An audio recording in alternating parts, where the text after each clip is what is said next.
Hi everyone, Sarah Barnes Humphrey here from Let's Talk Supply Chain with the one, the only, Matt.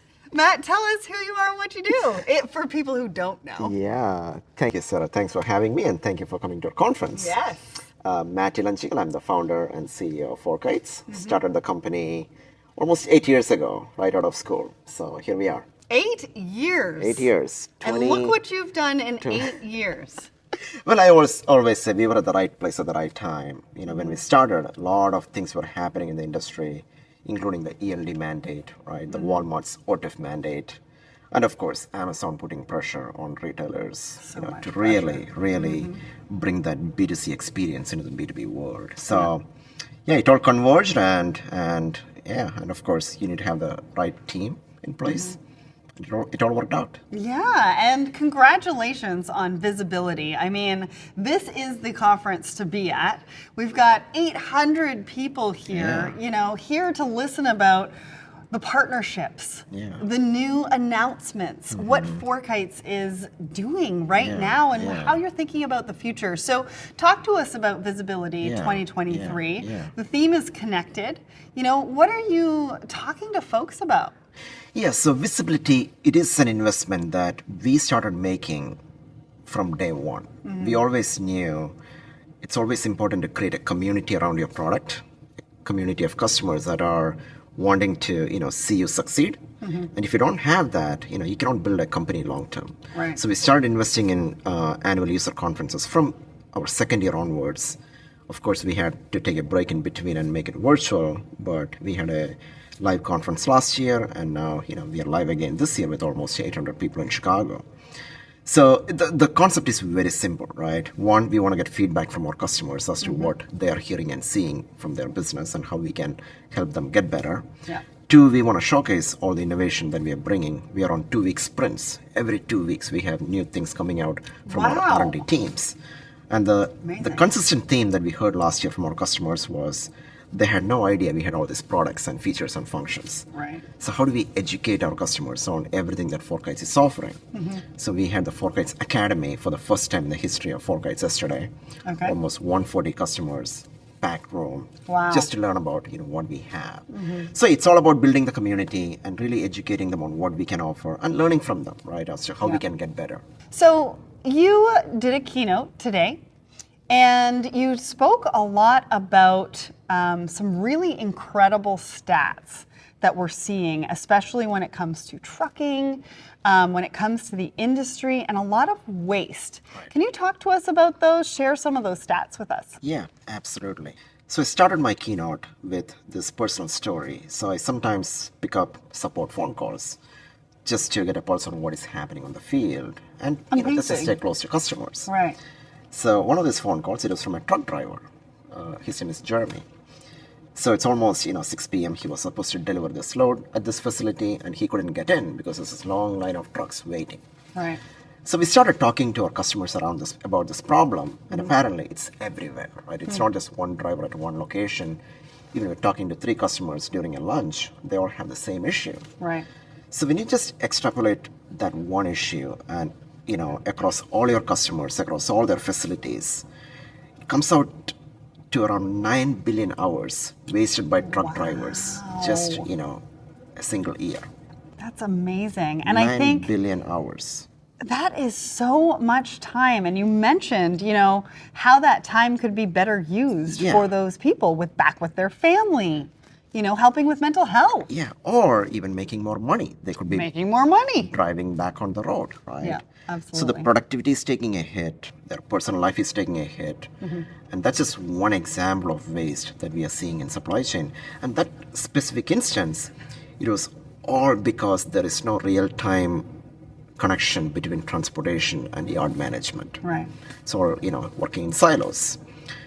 And if you go upstream and downstream across the supply chain, across all the different functions, whether it is order management, warehouse management, inventory, transportation, procurement, that disconnect is everywhere. Right. Between every function, there is a disconnect that is resulting in the lack of seamless handoffs, which is again creating more waste. And I think there was a number that you mentioned around the economic impact of what that actually means. What is that number? Yes. Before I get to the number, right? How do we get there? Why is it causing an economic impact? That's super important.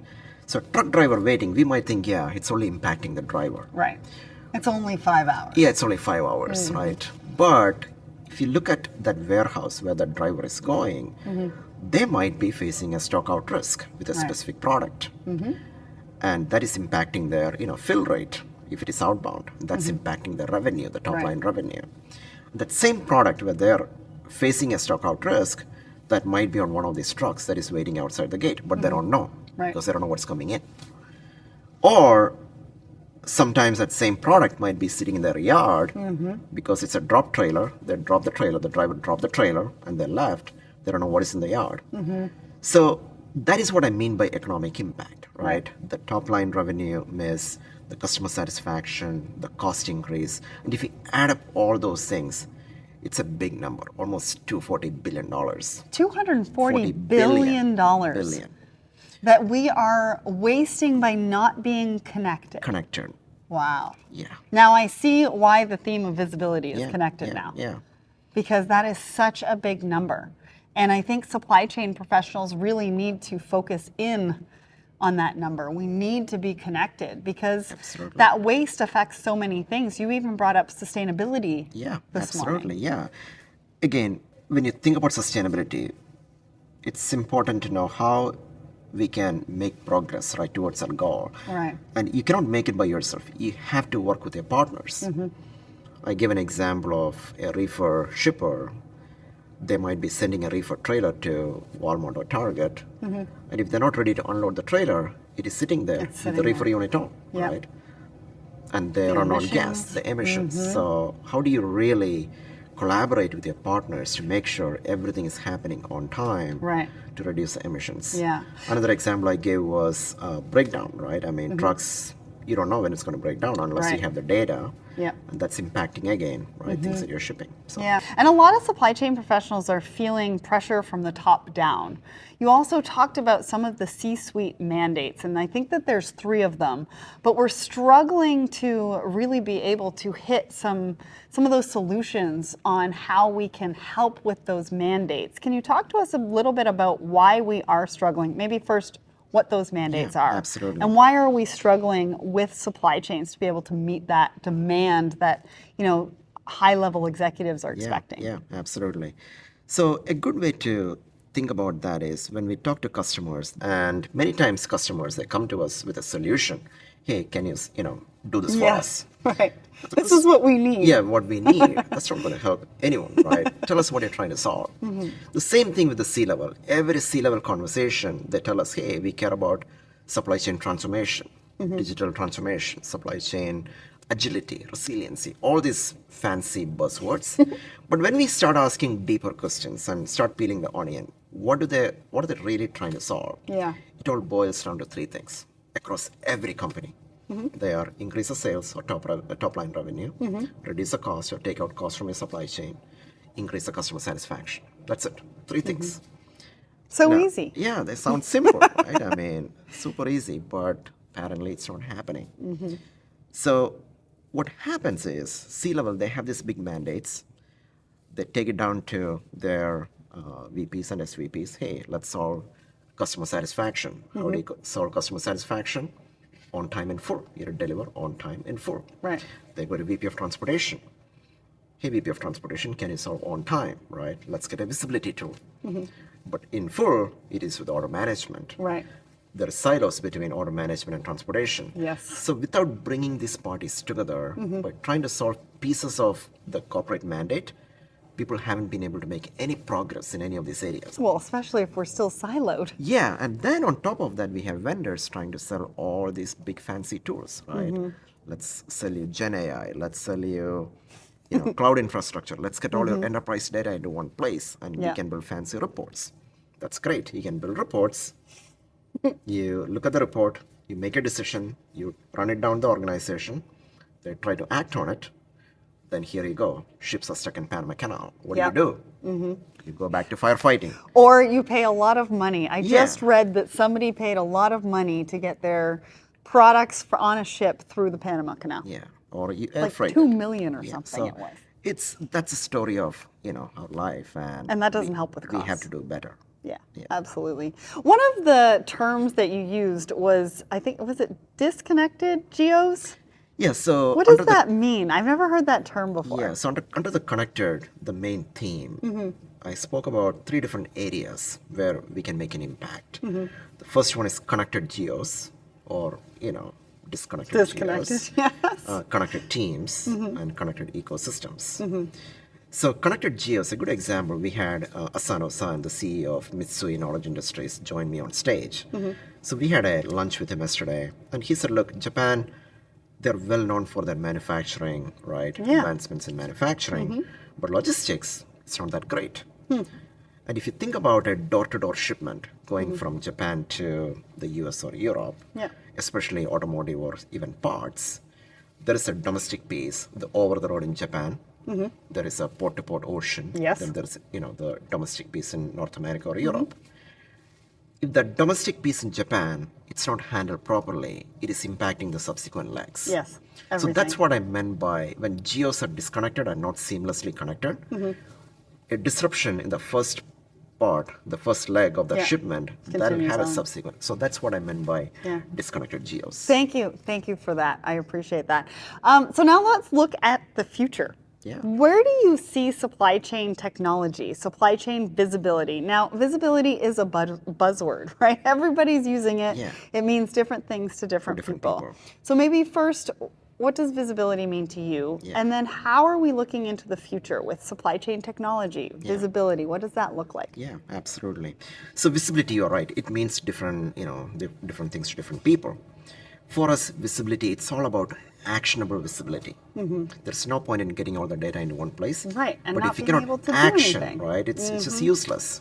I was talking to a customer yesterday. They told me, "Hey, we have all the data in Google Cloud. We are thinking of bringing data from this another vendor." My first question was, what's the use case that you're Right. trying to solve? So it has to be actionable.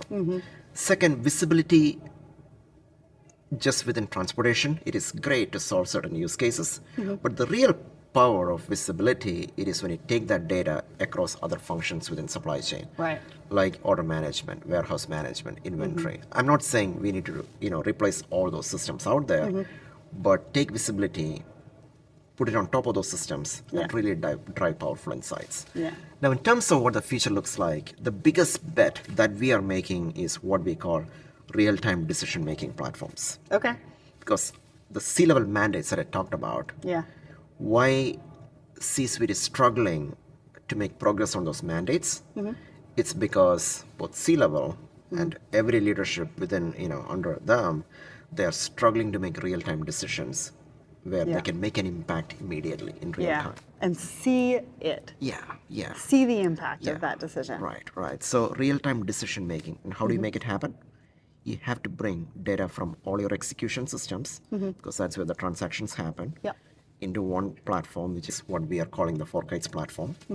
And you solve very specific use cases. You cannot go and solve world peace or world hunger, if you will, right? Well, it's a journey. Yeah, it's a journey. It's not a destination. I think a lot of people think Exactly. we're going to get this piece of technology and that's it. No, it's a journey, especially as things change all the time. Yeah. So pick 1 or 2 use cases, go deep, make it perfect, get the value, create fans within your organization, change management. Scott talked about it from Kimberly Yeah. Clark, super important. And then go and address the next, use case. So that's the way we look at it, and that's why this conference has become super important, because it's a journey, right? We Right. look at it as 5-10 year journey. I always tell the team, supply chains, there is no public company that is like Salesforce or ServiceNow, right? Right. Every public company is less than $15 billion in market cap.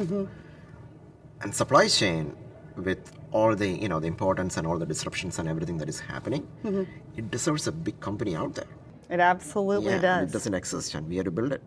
And Yeah. it's going to take time. It's going to take some time. So Before we go, what's one piece of advice that you would give to supply chain professionals when they're looking towards the end of 2023, going into 2024, or maybe it's one thing that they can take action on today to make their digital transformation or their supply chain technology journey that much easier? What should they focus on or take action on? Yeah, absolutely.